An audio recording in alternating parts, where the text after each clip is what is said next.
All right, well, moving on to now another kind of mobile activity. Dragon boating is a team sport that has its roots in ancient China. Now, some breast cancer survivor groups have started to use the sport to rebuild their lives. VOA's June So caught up with a team on Washington's Potomac River, and she talked with me about it. We begin with the start of her report, narrated by Amy Katz. 1, 2, 3. On a Saturday morning, a group of 20 women paddles in sync to the coach's call on the Anacostia River in Washington. They are members of Go Pink DC, a dragon boat racing team. Lydia Collins joined 5 years ago after she was diagnosed with breast cancer. I love the team spirit, and I just love everything about it. It's like a floating support group on the water. The paddlers are breast cancer survivors and their supporters. So, June, how did you find this story? I just heard about Washington, D.C. Dragon Boat Festival, and I did some research. While I was doing research, I found this Go Pink DC Dragon Boat team, but they are not just an ordinary Dragon Boat team. They are breast cancer survivor team.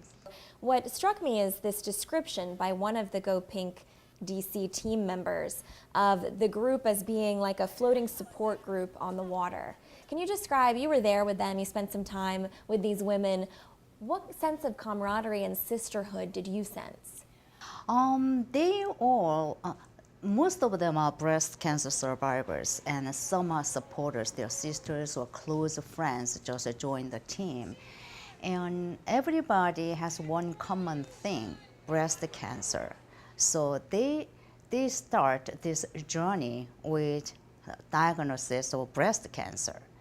So everybody understands what they are going through, what have been through, like a surgery or chemotherapy or radiation, all this stuff. So they understand how hard to go through this all stages. So their understanding is higher than, more than any other people understand those people, the cancer patients. Rhonda Hartzell receives chemotherapy treatment every 3 weeks.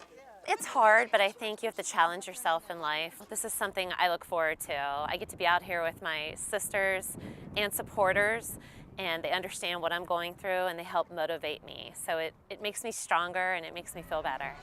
So let's talk about dragon boat racing itself. It's not a very well-known sport here in the U.S. and we've seen it on the rise, but not a lot of people know about it. So what is it about dragon boating that attracted these women? They say it's very helpful physically and mentally because they twice a week they practice. They together Saturday and then 1 week a day evening, and most of the people come to Saturdays.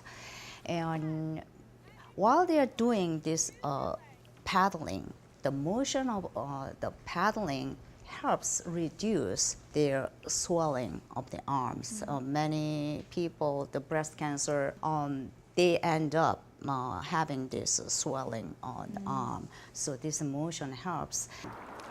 Well, when I'm paddling, it helps with my lymphedema, which is swelling of the lymphatic fluid. When you have a mastectomy, sometimes you wind up with this condition. We have many paddlers that wear compression sleeves.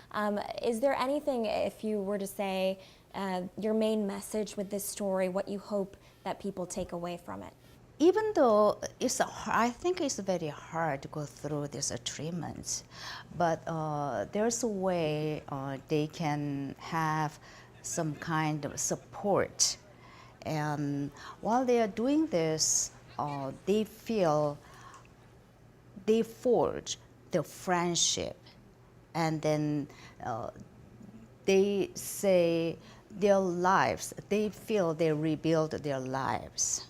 All right, and thanks again to VOA's June So for that story, which is really far from just a local phenomenon. It's estimated actually that there are as many as 400 breast cancer survivor dragon boating teams now around the world.